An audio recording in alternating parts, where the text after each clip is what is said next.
श्रीमती इंदिरा गांधी ने अपने कार्यकाल में कई बड़े फैसले लिए जिन्होंने देश की दशा और दिशा बदलने का काम किया। चाहे बांग्लादेश को एक अलग मुल्क बनाने का फैसला हो जिसमें दुनिया के ज्यादातर शक्तिशाली देश पाकिस्तान के साथ खड़े थे, उसके बावजूद भी उनके अगेंस्ट जाकर उन्होंने बांग्लादेश को एक अलग मुल्क बनाने का फैसला किया। चाहे इमरजेंसी का फैसला हो जिसमें पूरा मुल्क उनके खिलाफ हो गया, चाहे हम ऑपरेशन ब्लू स्टार की बात करें जो अमृतसर में गोल्डन टेम्पल पर किया गया, चाहे एक ऐसा फैसला जो आज भी नरेंद्र मोदी सरकार के गले की फांस बना हुआ है, बैंकों का राष्ट्रीयकरण। श्रीमती इंदिरा गांधी ने प्राइवेट सेक्टर के बैंकों को पब्लिक सेक्टर में तब्दील किया और जिसे मोदी जी वापस प्राइवेट सेक्टर को देना चाहते हैं। 1969 में श्रीमती गांधी ने 14 बैंकों का राष्ट्रीयकरण किया था। राष्ट्रीयकरण एक एक्ट है, एक अधिनियम है जिसके तहत प्राइवेट सेक्टर की किसी भी संस्था या इकाई को पब्लिक सेक्टर में ट्रांसफर किया जा सकता है। या यूं कहें कि जब सरकार किसी संस्था या कंपनी में अपना हिस्सा बढ़ाती है और वह 50% से ज्यादा हो जाता है तो वह संस्था या इकाई गवर्नमेंट सेक्टर के अंडर काम करने लगती है।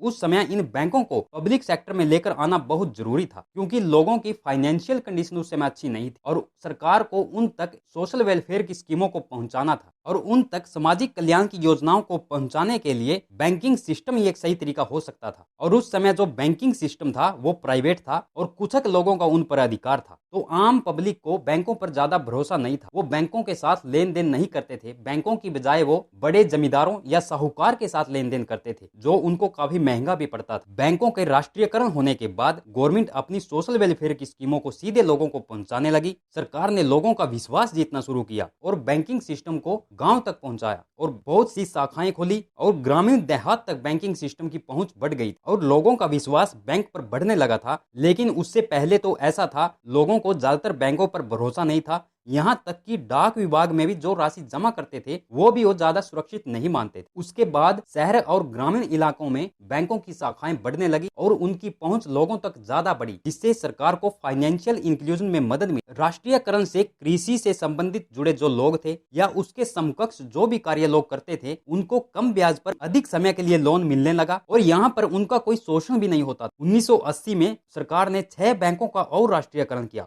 और इस फैसले के बाद लगभग 80% बैंकिंग क्षेत्र गवर्नमेंट के अंडर काम करने लगा और जो ये सार्वजनिक क्षेत्र के बैंक थे इनकी शाखाएं लगभग 80% तक बढ़ गई थी और एडवांस में ही 11,000% की भारी वृद्धि उस समय हासिल की, जो कि अर्थव्यवस्था के लिए उस समय एक बड़ा प्रोत्साहन। जब ये बैंकिंग सिस्टम इतना अच्छा कार्य कर रहा था और सरकार ने उस समय इतना अच्छा फैसला लिया जिसने लोगों की आर्थिक स्थिति को सुधारने में बहुत मदद की, तो आज क्या हुआ, ये बैंकिंग सिस्टम सरकार के लिए इतना घाटे का सौदा बन चुका है कि वो उसको संभाल नहीं पा रही है। दरअसल सरकार ये सिस्टम लेकर आई थी और सरकार के नुमाइंदों ने ही इसको फेल किया। अभी 2008 की ही बात करें तो वित्त मंत्री का कहना था कि जब पूरी दुनिया मंदी के दौर से गुजर रही थी, लेमन ब्रदर्स जैसी संस्था का पतन हो चुका था, उस समय वित्त मंत्री ने कहा था कि हमारा बैंकिंग सिस्टम इतना मजबूत है कि हम किसी भी वित्तीय संकट का आसानी से सामना कर सकते हैं। प्रणब मुखर्जी ने कहा कि दुनिया के सभी बड़े देशों में वित्तीय संकट पैदा हो गए हैं लेकिन हम अभी भी जीवित हैं क्योंकि हमने अपने बैंकों का राष्ट्रीयकरण किया है। लेकिन आज केंद्र सरकार बैंकों से अपनी हिस्सेदारी निकाल उन्हें फिर से